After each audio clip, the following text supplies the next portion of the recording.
Hello friends, स्वागत है आपका सोनिया टीचिंग क्लासेस में। आई होप आप सब स्वस्थ और मस्त होंगे। चलिए स्टार्ट करते हैं आज के सेशन को। आज का हमारा सेशन है मैथमेटिक पेडागॉजी, जो सीटेट के लिए इम्पॉर्टेंट है। चलिए स्टार्ट करते हैं। पहला क्वेश्चन है, गणित की प्रकृति के विषय में निम्नलिखित में से कौन सा कथन सत्य नहीं है। ऑप्शंस आर, गणित में विचारों के सही संचारण के लिए विशेष शब्दावली का प्रयोग होता है। गणितीय ज्ञान की संरचना में तर्क महत्वपूर्ण कौशल है। गणितीय संकल्पनाओं की प्रकृति श्रेणीबद्ध है। प्राथमिक स्तर पर गणित प्रत्यक्ष है और कल्पना की आवश्यकता नहीं है।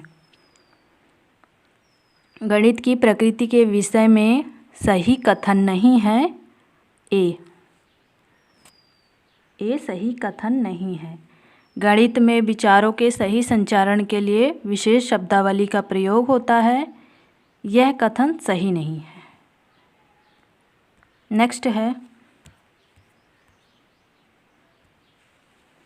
बच्चों को भिन्न की संकल्पना पढ़ाने के लिए निम्नलिखित में से क्या अत्यंत उपयुक्त है। ऑप्शंस आर, क्विज़नेयर छड़े, गिनतारा, जियो बोर्ड, संख्या चार्ट। बच्चों को भिन्न की संकल्पना पढ़ाने के लिए अत्यंत उपयुक्त है क्विज़नेयर छड़े। ऑप्शन ए सही है। क्विज़नेयर छड़े कुछ इस प्रकार से दिखती है, तो इसमें हमारा ऑप्शन ए सही है। नेक्स्ट है,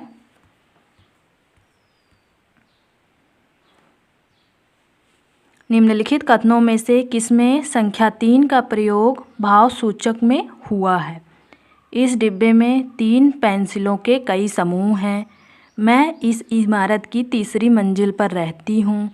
इस घर में 3 कमरे हैं। प्रत्येक समूह में 3 टीम सदस्य हैं। निम्नलिखित कथनों में से किसमें संख्या 3 का प्रयोग क्रम सूचक भाव में हुआ है। ऑप्शन बी सही आंसर है। मैं इस इमारत की तीसरी मंजिल पर रहती हूँ। नेक्स्ट क्वेश्चन है, शुद्ध कथन को पहचानिए। ऑप्शंस आर, किसी आकृति का आकार उसके परिमाप का निर्धारण करता है। यदि 2 आकृतियों का क्षेत्रफल समान है तो उनका परिमाप भी समान होगा। यदि 2 आकृतियों का परिमाप समान है तो उनका क्षेत्रफल भी समान होगा। परिमाप और क्षेत्रफल का मात्रक समान होता है। इसमें हमारा ऑप्शन ए सही है। किसी आकृति का आकार उसके परिमाप का निर्धारण करता है, यह कथन शुद्ध है। नेक्स्ट है,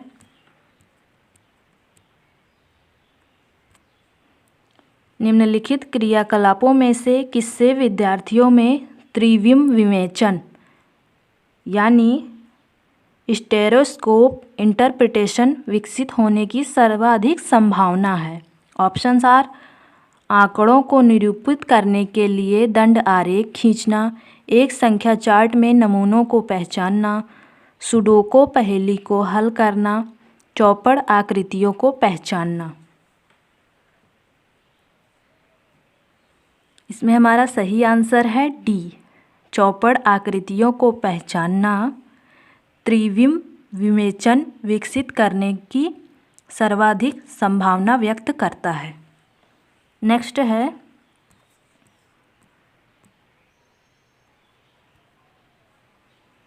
प्राथमिक स्तर पर त्रिभुजों की अवधारणा का परिचय देने के संबंध में शुद्ध कथन को पहचानिए। ऑप्शंस आर, बच्चों के समक्ष सभी प्रकार के त्रिभुज व अन्य आकृतियाँ प्रस्तुत करानी चाहिए। सबसे पहले त्रिभुज की परिभाषा दे देनी चाहिए। संभ्रांति से बचाने के लिए बच्चों को केवल समबाहु त्रिभुज ही प्रस्तुत कराने चाहिए। बच्चों के समक्ष विभिन्न प्रकार के त्रिभुज प्रस्तुत किए जाने चाहिए, परंतु अन्य आकृतियों से दूर रखना चाहिए। प्राथमिक स्तर पर त्रिभुज की अवधारणा का परिचय देने के लिए शुद्ध कथन है ए वाला। ऑप्शन ए सही है। बच्चों के समक्ष सभी प्रकार के त्रिभुज व अन्य आकृतियाँ प्रस्तुत करानी चाहिए। नेक्स्ट है गणितीय पाठ्यक्रम के संबंध में शुद्ध कथन को पहचानिए। क्षेत्रफल मापन की संकल्पना का परिचय देने के लिए केवल उच्च प्राथमिक स्तर पर देना चाहिए। बीजगणितीय विचारों की नींव प्राथमिक स्तर पर डाली जा सकती है।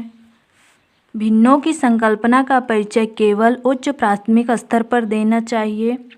समझ को बेहतर करने के लिए ऋणात्मक संख्याओं की संकल्पनाओं का परिचय प्राथमिक स्तर पर देना चाहिए।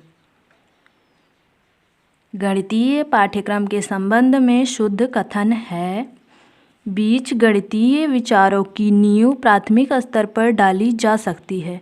ऑप्शन बी सही है, यह कथन शुद्ध है।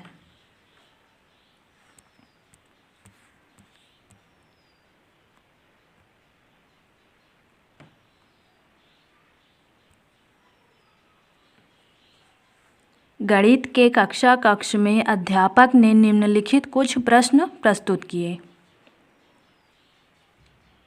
उस आयत का क्या क्षेत्रफल है जिसकी एक भुजा 5 सेंटीमीटर और परिमाप 30 सेंटीमीटर है? उन संख्याओं का समुच्चय ज्ञात कीजिए जिसका माध्यम 4 है। 0 से 8 के मध्य सभी अभाज्य संख्याओं की सूची बनाइए। आयतों के बारे में आपको जो भी गणितीय जानकारी है मुझे बताइए। इन प्रश्नों के आधार पर गणित के कक्षा कक्ष के अध्यापक ने क्या जानने की कोशिश की है? ऑप्शंस हैं, ए व सी बंद सिरे वाले प्रश्न हैं, बी व डी मुक्त सिरे वाले प्रश्न हैं। ए व बी बंद सिरे वाले प्रश्न हैं और सी व डी मुक्त सिरे वाले प्रश्न हैं। ए बी व सी बंद सिरे वाले प्रश्न हैं और डी मुक्त सिरे वाले प्रश्न हैं। ए बंद सिरे वाले प्रश्न हैं और बी सी डी मुक्त सिरे वाले प्रश्न हैं। इसमें कौन सा सही है? इसमें हमारा सही आंसर है ए व सी बंद सिरे वाले प्रश्न हैं और बी व डी मुक्त सिरे वाले प्रश्न हैं। ए और सी है, उस आयत का क्या क्षेत्रफल है जिसकी एक भुजा 5 सेंटीमीटर और परिमाप 30 सेंटीमीटर है? सी है, 0 से मध्य के सभी अभाज्य संख्याओं की सूची बनाइए। और ये हो गया बंद सिरे वाले प्रश्न, और मुक्त सिरे वाले प्रश्न बी और डी हैं। उन संख्याओं का समुच्चय ज्ञात कीजिए जिनका माध्यम 4 है। आयतों के बारे में आपको जो भी गणितीय जानकारी है मुझे बताइए। यह मुक्त सिरे वाले प्रश्न हैं। नेक्स्ट है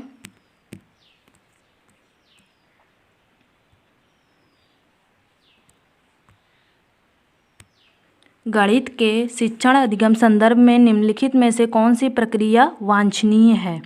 विद्यार्थियों को बताना चाहिए कि प्रश्नों को हल करने के लिए निर्धारित कदमों का अनुकरण करें। भ्रांति को रोकने के लिए मुक्त उत्तर यानी ओपन एंडेड प्रश्नों से बचना चाहिए। संकल्पनाओं की अंतर्दर्शी समझ को प्रोत्साहित करना चाहिए। खुली पुस्तक परीक्षा से बचना चाहिए। इसमें हमारा सही आंसर है सी। संकल्पनाओं की अंतर्दर्शी समझ को प्रोत्साहित करना चाहिए। गणित के शिक्षण अधिगम संदर्भ में यह प्रक्रिया वांछनीय है। नेक्स्ट है, रोहित ने अनुभव किया कि एक वर्ग, समचतुर्भुज और एक आयत दोनों ही है। वह वैन हील के मानस चिंतन के कौन से चरण पर है? ऑप्शंस आर स्तर 3 निगमन, स्तर 0 पहचानना, स्तर 1 विश्लेषण, स्तर 2 संबंध।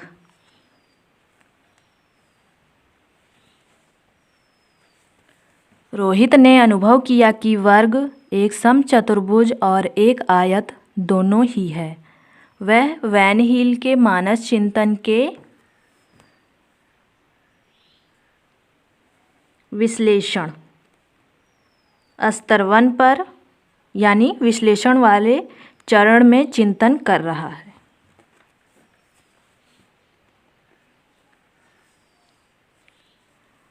वैन हील ने अपने मानस चिंतन के 5 चरण बताए हैं। नेक्स्ट है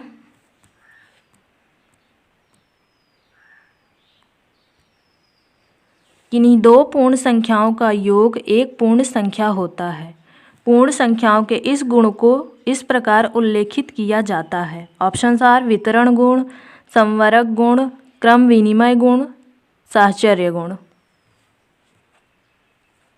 इसमें हमारा सही आंसर है बी। किन्हीं 2 पूर्ण संख्याओं का योग एक पूर्ण संख्या होता है, यह उल्लेखित करता है संचरक गुण को। नेक्स्ट है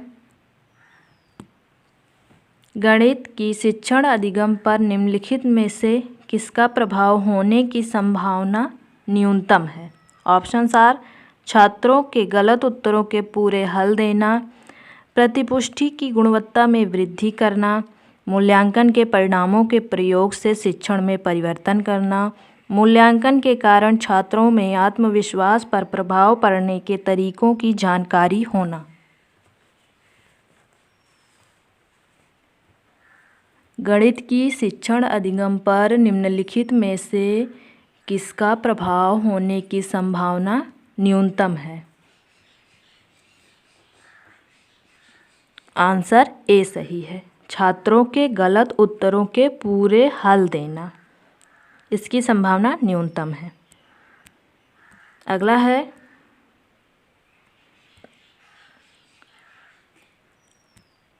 गणित के शिक्षण अधिगम के विषय में निम्नलिखित में से कौन सा कथन सत्य नहीं है। ऑप्शंस आर गणितीय ज्ञान के सृजन में तर्क और वार्ता की एक महत्वपूर्ण भूमिका होती है। गणित अधिगम एक सामाजिक प्रक्रिया है जिसमें संवाद सम्मिलित है। गणितीय ज्ञान की रचना में संस्कृति और संदर्भों की कोई भूमिका नहीं है। नमूनों के अवलोकन और सामान्यीकरण से प्राथमिक कक्षा के विद्यार्थियों में गणितीय ज्ञान का सृजन किया जा सकता है। गणित के शिक्षण अधिगम के विषय में सत्य कथन नहीं है, सी। ऑप्शन सी सही है, गणितीय ज्ञान की रचना में संस्कृति और संदर्भों की कोई भूमिका नहीं होती, यह कथन गलत है।